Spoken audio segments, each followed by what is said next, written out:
Hello everyone, CGPSC ABCD में आप सभी का फिर से एक बार स्वागत है। इस वीडियो के अंदर हम छत्तीसगढ़ सहकारिता अधिनियम और बैंकिंग से संबंधित महत्वपूर्ण 25 प्रश्नों का हम एक सेट लगाएंगे। इसमें आपसे 25 प्रश्न जो है यहाँ पे एज ए टेस्ट आपको देना है और बताना है कि 25 में से आपका कितना सही हो रहा है। क्वेश्चन जो है इजी भी यहाँ पे अभी मिलेंगे आपको, साथ ही साथ मॉडरेट के साथ साथ आपको हार्ड क्वेश्चंस भी मिलेंगे। और ये क्वेश्चन जो है बहुत ही ज़्यादा इम्पॉर्टेंट है, क्योंकि मुझे ऐसा लगता है ऐसे क्वेश्चंस एग्जाम में आने के चांसेस बहुत अधिक है। तो अगर आप अभी तक अच्छा खासा तैयारी कर लिए हो तो मुझे लगता है कि ये टेस्ट आपको देना चाहिए, क्योंकि एग्ज़ाम में ज़्यादा समय बचा नहीं है। जस्ट 15 अक्टूबर को इसका शायद एग्ज़ाम होने वाला है। ठीक है, तो इसको अगर आप टेस्ट लगा लेते हैं तो देखना आपका कि 25 में से कितना सही होता है। और जो इम्पोर्टेंट एक्स्ट्रा फैक्ट आपको वहाँ पे दिखता है, प्लीज़ आप उसको नोट डाउन कर लेंगे और याद रखेंगे। ठीक है, ये छत्तीसगढ़ सहकारी बैंक भर्ती परीक्षा 2023 के दृष्टि से इम्पोर्टेंट है।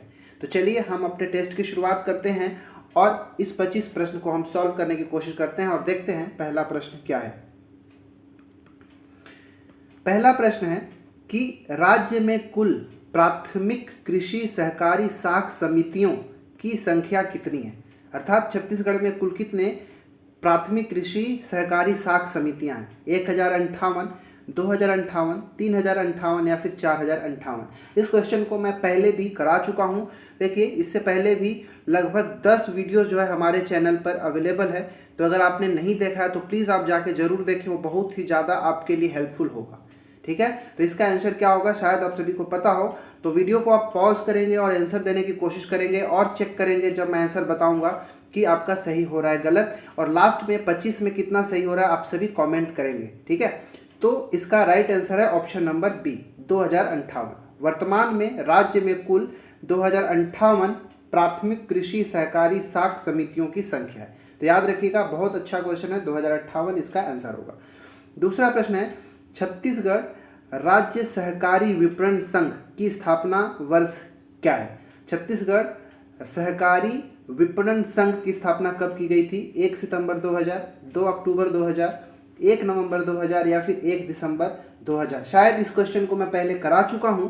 तो इसका भी जो राइट आंसर है, इसको मार्कफेड कहते हैं। ठीक है, याद रखिएगा, मार्कफेड कहते हैं। और इसका जो सही आंसर है ऑप्शन नंबर सी, 1 नवंबर 2000 को राज्य सहकारी विपणन संघ। ठीक है, मार्कफेड मतलब marketing federation, Chhattisgarh state cooperative marketing federation. मैं इसके बारे में बहुत अच्छे से पीछे किसी वीडियो में मैं कंप्लीट कराया हूँ। ठीक है, मार्कफेड इसको कहते हैं। मार्क का मतलब हो गया मार्केटिंग और फेड से हो गया फेडरेशन, विपणन संघ। मार्केटिंग को ही विपणन कहते हैं और इधर जो है छत्तीसगढ़ स्टेट कोऑपरेटिव। ठीक है, तो याद रखिएगा, इसका जो स्थापना हुआ था 1 नवंबर 2000 ईस्वी को हुआ था। ठीक है, चलिए तीसरा प्रश्न है कि छत्तीसगढ़ राज्य में सहकारी विपणन समितियों का शीर्ष स्तरीय संघ कौन सा है। मतलब जितने भी सहकारी विपणन समितियां हैं छत्तीसगढ़ के अंदर, उसका सबसे टॉप में शीर्ष स्तर पर कौन सा संघ है। राज्य सहकारी बैंक, रिजर्व बैंक, राज्य सहकारी विपणन संघ या फिर इनमें से कोई नहीं। तो इसका सही आंसर है ऑप्शन नंबर सी, राज्य सहकारी विपणन संघ। ठीक है, याद रखिएगा, ऑप्शन नंबर सी इसका राइट हो जाएगा। चौथा प्रश्न है, छत्तीसगढ़ राज्य सहकारी विपणन संघ में कुल कितनी सहकारी समितियां सदस्य हैं। कितने सहकारी समिति जो है सदस्य के रूप में है राज्य सहकारी विपणन संघ के अंदर। 368, 497, 502 या फिर 689। इसका आंसर है ऑप्शन नंबर बी। ठीक है, 497। चलिए पांचवा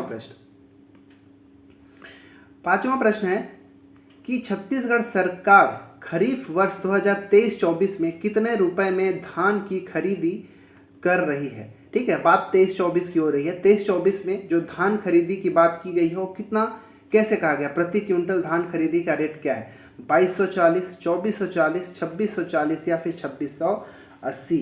तो याद रखिएगा ऑप्शन नंबर डी, 2680 रुपये जो है इसका, इस रेट पर धान की खरीदी छत्तीसगढ़ के अंदर की जा रही है। छठवां प्रश्न, 2023-24 में छत्तीसगढ़ सरकार ने कितने लाख मीट्रिक टन धान खरीदी का अनुमान रखा है। 100 lakh metric ton, 110 lakh metric ton, 110 lakh metric ton या फिर 125 lakh metric ton. 125 lakh metric ton की लक्ष्य इस बार रखा गया है, इसलिए इसका आंसर ऑप्शन नंबर डी हो जाएगा। सातवां प्रश्न है ग्रामीण आधारभूत सुविधा विकास निधि RIDF स्थापना निधि की राशि क्या है। ठीक है, पहली बात तो RIDF क्या है, इसका देखिए ग्रामीण आधारभूत सुविधा विकास निधि, इसको इंग्लिश में कहते हैं रूरल, आई से हो जाएगा इंफ्रास्ट्रक्चर, इंफ्रास्ट्रक्चर को ही आधारभूत कहते हैं, इंफ्रास्ट्रक्चर, रूरल इंफ्रास्ट्रक्चर, डी से हो जाएगा डेवलपमेंट, ठीक है, डेवलपमेंट डी से हो गया, और एफ से हो जाएगा फंड, ठीक है, RIDF ये हो गया। तो इस RIDF के निधि के तहत मतलब कितनी आरंभिक राशि होना चाहिए जिसके अंदर ही एक स्थापना किया जा सकता है। RIDF विकास निधि के अंदर स्थापना निधि कितना है वो बताना है। आरंभिक 2000 करोड़, आरंभिक 3000 रुपये करोड़ से, आरंभिक 4000 रुपये करोड़ से, या फिर आरंभिक 5000 करोड़ से। तो याद रखिएगा इसका आंसर ऑप्शन नंबर ए, आरंभिक रूप से 2000 रुपये करोड़ से ही RIDF की स्थापना की जा सकती है, याद रखिएगा। ठीक है, इसका फुल फॉर्म भी याद रखिए। जो RIDF है, देखिए जो RIDF है मतलब रूरल इंफ्रास्ट्रक्चर डेवलपमेंट फंड जो है, इसका मेन ऑब्जेक्टिव ये होता है कि जो स्टेट हो, ठीक है, कोई भी स्टेट है या फिर इस स्टेट के द्वारा कोई भी ऑनिंग कॉरपोरेशन है, ठीक है, ये ऑनिंग कॉरपोरेशन है, संस्था है जो किसी स्टेट के द्वारा या फिर किसी स्टेट का जो संस्थाएं होता है जो स्टेट के द्वारा चलाया जा रहा होता है, उन सभी को लोन प्रोवाइड करता है ताकि जितनी भी ग्रामीण आधारभूत सुविधाएं हों और जितने भी प्रोग्राम जो चल रहा हो ग्रामीण आधारभूत सुविधाओं को सुधारने के लिए, उन सबको लोन प्रोवाइड किया जा सके। इसीलिए RIDF जो है ये फंड वही काम करता है, लोन प्रोवाइड करने का, स्टेट या फिर स्टेट के द्वारा ओन किए जाने वाले जो कॉरपोरेशंस होते हैं, संस्था होती है, उनको लोन देने के लिए। ठीक है, आठवां प्रश्न है दीर्घकालीन सिंचाई निधि LTIF कब स्थापित किया गया था। 2014-15 में, 2016-17 में, 2018-19 में, या फिर 2020-21 में, कब इसका स्थापना किया गया था। देखिए LTIF है, सबका वीडियो को आप आंसर दे रहे हैं ना, मतलब पॉज करेंगे और आंसर देने की कोशिश करेंगे, और लास्ट में आप जरूर बताएंगे, कमेंट करेंगे कि किसका कितना सही हो रहा है। उस हिसाब से मैं एक आइडिया लगा पाऊंगा कि अगर 25 क्वेश्चंस जो इस टॉपिक से बैंकिंग संबंधी और सहकारी अधिनियम से जो आएंगे, उसमें 25 में कितने नंबर तक का जो है कट ऑफ जा सकता है किस इस पर्टिकुलर टॉपिक में अगर देखा जाए तो। इसीलिए आप कोशिश करना कि ज़्यादा से ज़्यादा लोग 25 में से कितना सही हो रहा है कमेंट जरूर करेंगे। देखिए LTIF जो है दीर्घकालीन सिंचाई निधि, इसका इंग्लिश में फुल फॉर्म क्या होता है वो देख लीजिएगा। L से हो जाएगा लॉन्ग, T से हो जाएगा टर्म, लॉन्ग टर्म, I से हो जाएगा इरिगेशन मतलब सिंचाई, ठीक है, और F से हो जाएगा fund, long term irrigation fund, LTIF इसका फुल फॉर्म है। तो इसका स्थापना कब किया गया था, तो इसका स्थापना जो था वो किया गया था ऑप्शन नंबर बी 2016-17 के बीच में किया गया था। ठीक है, देखिए ये जो LTIF ये जो लॉन्ग टर्म इरिगेशन फंड होता है ये नाबार्ड के अंदर काम करता है। ठीक है, नाबार्ड का आप जानते होंगे, नाबार्ड का जो स्थापना कब हुआ था कमेंट करेंगे, और इसका क्या कार्य होता है इसको भी लिख के आप कमेंट करेंगे। नाबार्ड के बारे में मैं पहले के वीडियोस में अच्छे से कवर करा चुका हूँ एक्सप्लेनेशन के साथ साथ। ठीक है, तो 8 प्रश्न हो गए। 9वां प्रश्न अब देखते हैं। 9वां प्रश्न है कि छत्तीसगढ़ सहकारी सोसाइटी अधिनियम के तहत सहकारी समितियों के पंजीयन की अवधि क्या है। 45 दिन, 75 दिवस, 90 दिवस और 115 दिवस। इसका आंसर क्या होगा, तो आंसर ए इसका राइट है, 45 दिवस। ठीक है, 45 दिवस के भीतर सहकारी सोसाइटी का पंजीयन कराया जाना आवश्यक है। 45 दिन इसका राइट आंसर हो जाएगा। 10वां प्रश्न, प्रदेश में सहकारी समितियों की उपविधियों में संशोधन की अवधि 60 दिवस से घटाकर कितने दिवस कर दिया गया है। बहुत इंपॉर्टेंट, ये दोनों के दोनों क्वेश्चन जो है बहुत ज़्यादा इंपॉर्टेंट है, डायरेक्ट वन लाइनर के तौर पर आपको याद रखना है। 50 दिवस, 45 दिवस, 40 दिवस या फिर 30 दिवस। इसका आंसर है ऑप्शन नंबर बी, ये भी 45 दिवस। ठीक है, संशोधन करके संशोधन की अवधि कितना कर दिया गया, 60 से घटाकर कितना 45 कर दिया गया है। यहाँ भी जो उनका पंजीयन का जो अवधि है वो भी 45 दिवस है, तो दोनों याद रखना आपको, 45 दिवस की बात की गई है। ठीक है, 10 प्रश्न हमारा हो गया। 11वां प्रश्न देखते हैं। 11वां प्रश्न भी इंपॉर्टेंट है। छत्तीसगढ़ राज्य लघु वनोपज व्यापार और विकास सहकारी संघ लिमिटेड में कितने जिला संघ और कितने प्राथमिक वन उपज सहकारी समिति शामिल है? ठीक है, क्या बोल रहा हूँ कि ये जो छत्तीसगढ़ राज्य लघु वनोपज सहकारी संघ लिमिटेड है, इसके अंदर कितना जिला संघ और कितने प्राथमिक वन उपज सहकारी समितियां आपको बताना है। बताइए इसका आंसर क्या होगा। वीडियो को पॉज करें और आंसर देने की कोशिश करेंगे। तो याद रखिएगा, आपको याद रखना है छत्तीसगढ़ राज्य लघु वनोपज संघ के अंदर आपको 31 जिला संघ मिलेगा और साथ ही साथ 901 प्राथमिक वन उपज सहकारी समिति मिलेंगे। तो इसीलिए इसका answer option number A right हो जाएगा। इसको भी याद रखिएगा, ये भी इंपॉर्टेंट है। 12वां प्रश्न है, भारतीय जनजातीय सहकारी विपणन संघ ट्राइफेड की स्थापना वर्ष है। ट्राइफेड की स्थापना कब की गई थी, आपको ये बताना है। ठीक है, पहली बात ट्राइफेड का ये तो हिंदी में है भारतीय जनजातीय सहकारी विपणन संघ परिसंघ। इस ट्राइफेड का फुल फॉर्म इंग्लिश में क्या होता है वो देख लीजिएगा। टी से हो जाएगा ट्राइबल, ठीक है, मैं फुल फॉर्म डायरेक्ट लेता हूँ, ट्राइबल कोऑपरेटिव मार्केटिंग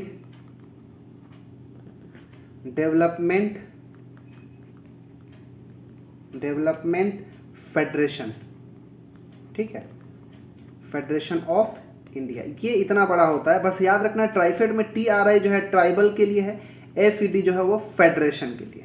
तो ये पूरा याद रखना है, tribal cooperative marketing development federation of India. ये पूरा ट्राइफेड का फुल फॉर्म के अंतर्गत आते हैं। देखिए इसका जो मेन काम होता है ट्राइफेड का कि देश में जितने भी ट्राइबल पीपल हैं, ट्राइबल लोग हैं, उनके सामाजिक और आर्थिक विकास के लिए कार्य करने का जो मेन काम होता है ट्राइफेड का होता है। ठीक है, इसका स्थापना जो हुआ था याद रखिएगा वो 1987 के अंदर हुआ था। ठीक है, 1987 में, इसीलिए इसका answer option number C right हो जाएगा। ठीक है, याद रखिएगा। चलिए अब हम 13वां प्रश्न की ओर बढ़ते हैं। 13वां प्रश्न है, छत्तीसगढ़ में कृषकों के लिए ब्याज मुक्त ऋण योजना कब से शुरू किया गया? 2011, 12, 14 या फिर 18? तो इसका आंसर याद रखिएगा ऑप्शन नंबर सी। 2014 से छत्तीसगढ़ में कृषकों के लिए ब्याज मुक्त ऋण की सुविधा या फिर ऋण की योजना चलाई जा रही है। 14वां प्रश्न है, प्रदेश में गौपालन, ठीक है, प्रदेश में गौपालन हेतु ऋण परंपरागत गौपालक कृषकों को 2 लाख तक का ऋण कितने प्रतिशत ब्याज पर दिया जा रहा है? मतलब जो गौपालक होते हैं, जो परंपरागत रूप से गौपालन का कार्य कर रहे हैं, ऐसे कृषकों को 2 लाख रुपए तक का ऋण दिया जाता है।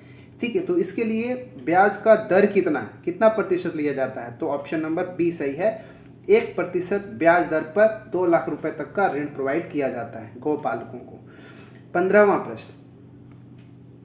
15वां प्रश्न है, विपणन सहकारी समितियों का सुदृढ़ीकरण योजना कब से शुरू है? ठीक है, जो मार्केटिंग कोऑपरेटिव सोसाइटीज़ हैं उनके सुदृढ़ीकरण की योजना कब से शुरू है? 2014 से, 15 से, 16 से या फिर 17 से? तो 2014 से इसकी शुरुआत है, ऑप्शन नंबर ए राइट हो जाएगा। ठीक है, 2014 से। 16वां प्रश्न है, मक्का प्रसंस्करण पर आधारित राज्य का प्रथम इथेनॉल प्लांट कहाँ है? ये क्वेश्चन भी करा चुका हूँ और ये इंपॉर्टेंट है, आपको याद रखना है। इसका आंसर हो जाएगा option number A, Kondagaon. Kondagaon के अंदर मक्का प्रसंस्करण केंद्र का स्थापना किया जा रहा है। साथ ही साथ मक्का पर आधारित इथेनॉल प्लांट का भी वहाँ पे स्थापित किया जा रहा है, इसीलिए ऑप्शन नंबर ए सही हो जाएगा। 16 प्रश्न हमारे हो गए। 16 में से किसका कितना सही हुआ कमेंट करें। 17वां प्रश्न है, शहरी सहकारी बैंकों की संरचना कितने स्तर पर होती है? 1 स्तरीय, द्विस्तरीय, त्रिस्तरीय या फिर चतुर्थ स्तरीय? इसका आंसर होगा ऑप्शन नंबर ए, 1 स्तरीय। शहरी सहकारी जो बैंक होते हैं उनकी संरचना 1 स्तरीय होती है। अगला प्रश्न है, इनमें से किसकी स्थापना मुख्य रूप से कृषि क्षेत्र की अल्पकालीन ऋण आवश्यकताओं की पूर्ति के लिए की जाती है? देखिए, जो कृषि क्षेत्र में जो ऋण प्रदान किए जाते हैं वो अल्पकालीन भी होते हैं और दीर्घकालीन होते हैं। तो जो कृषि के क्षेत्र में जो अल्पकालीन ऋण आवश्यकता की जो पूर्ति करने के लिए जो संस्था बनाई जाती है वो चारों में से कौन सा ऐसा है? राज्य सहकारी बैंक, जिला सहकारी बैंक या केंद्रीय सहकारी बैंक, प्राथमिक सहकारी बैंक या फिर छत्तीसगढ़ राज्य कृषि विपणन संघ? बताइए। तो इसके लिए ऑप्शन नंबर सी ही राइट होगा। प्राथमिक सहकारी बैंक जो होते हैं वो कृषकों को अल्पकालीन ऋण के लिए जो आवश्यकता होती है उनकी पूर्ति करने का कार्य करती है। इसीलिए इसका आंसर ऑप्शन नंबर सी हो जाएगा। चलिए अब हम देखते हैं अगला प्रश्न जो है 19वां प्रश्न। 19वां प्रश्न है, प्रदेश में शीर्ष सहकारी संस्थाएं हैं। देखिए यहाँ पे 4 सहकारी संस्थाओं का नाम दिया गया, इनमें से कौन ऐसे जो है शीर्ष सहकारी संस्थाओं के अंतर्गत आते हैं जो छत्तीसगढ़ में अवस्थित हैं। एपेक्स बैंक, जिसको हम छत्तीसगढ़ राज्य सहकारी बैंक भी कहते हैं, छत्तीसगढ़ राज्य सहकारी संघ मर्यादित, मार्कफेड यानी कि छत्तीसगढ़ राज्य विपणन संघ, इसको अभी बताया, छत्तीसगढ़ स्टेट मार्केटिंग फेडरेशन, ठीक है, मार्केटिंग कोऑपरेटिंग फेडरेशन अभी बताया मार्कफेड के बारे में, छत्तीसगढ़ राज्य लघु वनोपज संघ। बताना है कि ये चारों में से कौन शीर्ष सहकारी संस्थाओं के अंतर्गत आते हैं। तो ये चारों ही हमारे छत्तीसगढ़ में शीर्ष सहकारी संस्थाएं हैं, इसीलिए ऑप्शन नंबर डी इसका राइट हो जाएगा। क्लियर है इतना? चलिए अब हम 20वां प्रश्न की ओर बढ़ते हैं। 20वां प्रश्न है, प्रदेश में जिला सहकारी बैंकों में से कौन से बैंक में सर्वाधिक प्राथमिक कृषि साख सहकारी समितियां शामिल है। ठीक है, मतलब इसमें से कहाँ के, ये चारों में से किस जगह का जिला सहकारी बैंक है जिसमें सबसे अधिक प्राथमिक कृषि साख सहकारी समिति हैं। रायपुर, दुर्ग, जगदलपुर या फिर अंबिकापुर। तो इसका आंसर याद रखिएगा, इंपॉर्टेंट क्वेश्चन है, ऑप्शन नंबर ए। रायपुर के जो जिला सहकारी बैंक हैं उसमें सबसे अधिक प्राथमिक कृषि साख सहकारी समितियां शामिल है। रायपुर इसका सही आंसर हो जाएगा। क्लियर है? 20 प्रश्न हमने देख लिया है। अब हम 21वां प्रश्न की ओर बढ़ते हैं। 21वां प्रश्न है, इक्विटी निवेश, ठीक है, में अर्जित शुद्ध आय को क्या कहा जाता है। जब कभी भी इक्विटी निवेश किया जाता है तो जो वहाँ से प्रॉफिट होता है, जो नेट प्रॉफिट होता है, उसको क्या कहते हैं। लाभांश, ऋण, ऋण सेवा कवरेज या इनमें से कोई नहीं, क्या कहा जाता है। तो इसका आंसर आई थिंक आपको पता होगा, ऑप्शन नंबर ए लाभांश कहते हैं। ठीक है, 22वां प्रश्न है, सरफेसी, SARFAESI, सरफेसी अधिनियम को कौन से वर्ष में पारित किया गया था। 2002, 2005, 2007 या फिर 2011।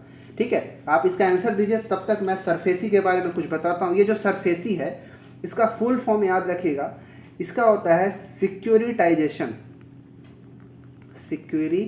सिक्योरिटी है ना, तो वही से सिक्योरिटाइजेशन एंड, एस से हो गया सिक्योरिटाइजेशन, ए से हो गया एंड रिकंस्ट्रक्शन।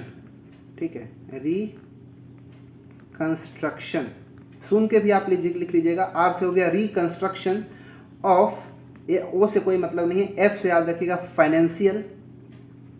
ठीक है, फाइनेंशियल, ये एफ हो गया। Securitization and reconstruction of financial assets, AACSTS, assets and, फिर ई से हो गया एनफोर्समेंट, ई से एनफोर्समेंट ऑफ सिक्योरिटी, हाँ सिक्योरिटी इंटरेस्ट, ठीक है, ये आई से इंटरेस्ट, एस से सिक्योरिटी, ई से एनफोर्समेंट। तो ये जो सरफेसी है इसका फुल फॉर्म याद रखिएगा ये पूरा। ठीक है, इसमें जो मेन रूट लेटर है उसको मैं हाईलाइट कर दिया हूँ, SAR, फिर यहाँ पे FAESI, सरफेसी। ये जो अधिनियम है कब का है बताना है, तो इसका आंसर ऑप्शन नंबर ए। ये अधिनियम जो है 2002 का है। ठीक है, याद रहेगा कब का है, 2002 का अधिनियम है सरफेसी अधिनियम। इस सरफेसी अधिनियम का एक बहुत ही ज़्यादा इम्पॉर्टेंट रोल होता है। क्या कि जैसे भी कोई बैंकिंग जो संस्थाएं होती है, जो बैंक होता है या फिर जो बैंकिंग संस्थाएं होती है, तो जब वो अपना लोन किसी को देती है, जब लोन दिया जाता है तो वहाँ से जो बकाया बच जाता है, बैंकों को मिलता नहीं है, तो उससे ये बैंकों की सहायता करते हैं कि जो बैंकों की लोन किसी को दिया हुआ है तो उसको वापस लेने में। एग्जाम्पल के लिए अगर मान लो कोई कस्टमर बैंक से लोन लिया है और वो अपना EMI पे नहीं कर पाता है, तो उस केस में जो सरफेसी अधिनियम लागू होता है, अर्थात जो बैंक होते हैं या फिर बैंकीय संस्थाएं होती हैं उनको उनका बकाया पैसा वसूलने में मदद करता है ये सरफेसी अधिनियम। ये 2002 का अधिनियम। ठीक है, 23वां प्रश्न, भारतीय रिजर्व बैंक ने कौन से वर्ष में एक पुनर्वित्त एजेंसी के रूप में कार्य करने के लिए कृषि पुनर्वित्त corporation, agriculture refinance corporation, ARC, ठीक है, की स्थापना की थी? ये अच्छा क्वेश्चन है, डायरेक्टली आप इसका आंसर याद रखेंगे। इसका जो आंसर है ऑप्शन नंबर बी, 1963 में इस कृषि पुनर्वित्त कॉर्पोरेशन या फिर कह लीजिए एग्रीकल्चर रीफाइनेंस कॉर्पोरेशन की स्थापना की थी। कौन? आरबीआई के द्वारा। ठीक है, कब? 1963 के अंदर। 23 प्रश्न हो गया। 24वां प्रश्न है हमारा कि न्यायाधिकरण का क्या अर्थ होता है, अर्थात न्यायाधिकरण बनाया ही क्यों जाता है, आपको ये बताना है। विशेष प्रकार के विवादों को निपटाने के लिए स्थापित एक निकाय होता है। सभी प्रकार के विवादों को निपटाने के लिए या फिर उच्च न्यायालय द्वारा स्थापित एक निकाय है, या फिर सहकारी समिति की अपील की सुनवाई के लिए स्थापित एक निकाय। क्या इसका सही आंसर है? तो याद रखिएगा, जो न्यायाधिकरण होते हैं, ठीक है, उसका निर्माण केवल विशेष प्रकार के जो विवादों को निपटाने के लिए जब किसी सिस्टम का, जब किसी निकाय का निर्माण किया जाए, स्थापना किया जाए, तब हम उसको न्यायाधिकरण कहते हैं, जो किसी विशेष प्रकार के विवादों को निपटने के लिए स्थापित किया जाए। इसीलिए इसका आंसर ऑप्शन नंबर ए हो जाएगा। ठीक है, क्लियर है, याद रखना है आपको। 25वां प्रश्न है, भूमि विकास बैंक बनाया गया है, किस लिए बनाया गया है? किसानों को लॉन्ग टर्म वित्तीय आवश्यकताओं की पूर्ति के लिए, किसानों की सभी प्रकार की वित्तीय आवश्यकताओं की पूर्ति करने के लिए, किसानों की वित्तीय आवश्यकताओं की पूर्ति करने के लिए, या फिर किसानों को कृषि ऋण संबंधी आवश्यकताओं की पूर्ति के लिए, किस लिए? तो जब भी किसी किसान को लॉन्ग टर्म के लिए वित्तीय आवश्यकता होती है, तब भूमि विकास बैंक काम आता है। ये भूमि विकास बैंक ही उस समय उसको लॉन्ग टर्म के लिए वित्तीय आवश्यकताओं की पूर्ति के लिए लोन देती है। इसीलिए इसका आंसर ऑप्शन नंबर ए होगा। किसानों की लॉन्ग टर्म वित्तीय आवश्यकताओं की पूर्ति करने के लिए भूमि विकास बैंक की स्थापना की गई है। अब बताइएगा कमेंट करके कि जो भूमि विकास बैंक है, इसका स्थापना कब किया गया था? इसका आंसर आप कमेंट करें। तो इस प्रकार हमने 25 प्रश्न देखा, और 25 प्रश्न में किसका कितना सही हो रहा है वो कमेंट करके बताएं कि 25 में से कितना उसका सही हुआ। ठीक है, अगर 20 से ऊपर किसी का सही हो रहा है तो बहुत अच्छा तैयारी है उसका। जो एक्स्ट्रा चीज़ मैं बता रहा हूँ उसको आप नोट डाउन करें। अब समय कम रह गया है तो आप प्लीज़ रिवाइज करते रहें, पढ़ाई में ज़्यादा ध्यान दें। अभी थोड़ा समय को सही जगह लगाएं, फालतू के टाइम में वेस्ट ना करें। ठीक है, तो अपना पढ़ाई कंटिन्यू रखें, और बाकी जितने भी एग्ज़ाम हैं उन सब में अभी कंफ्यूज मत हो। अगर आप इस एग्ज़ाम के लिए, सहकारी बैंक भर्ती परीक्षा के एग्ज़ाम के लिए अभी तक फोकस्ड थे, तो कुछ दिन और फोकस करके इस एग्ज़ाम को आप दे लीजिए। इसके बाद डिसाइड करेंगे कि आगे किसकी तैयारी करनी है। तो बस आप अपनी तैयारी को कंटिन्यू रखें। मिलते हैं अगले वीडियो में। इस वीडियो में इतना ही है, और कमेंट जरूर करेंगे किसका कितना सही हुआ। और अगर वीडियो के PDF वगैरह चाहिए, किसी भी तरह का डाउट है, तो आप हमारा टेलीग्राम चैनल ज्वाइन कर सकते हैं, CGPSC ABCD। वहाँ हम सब मिलकर जितने भी तरह के प्रॉब्लम्स होते हैं उसको सॉल्व करने की कोशिश करते हैं। मिलते हैं अगले वीडियो में। धन्यवाद।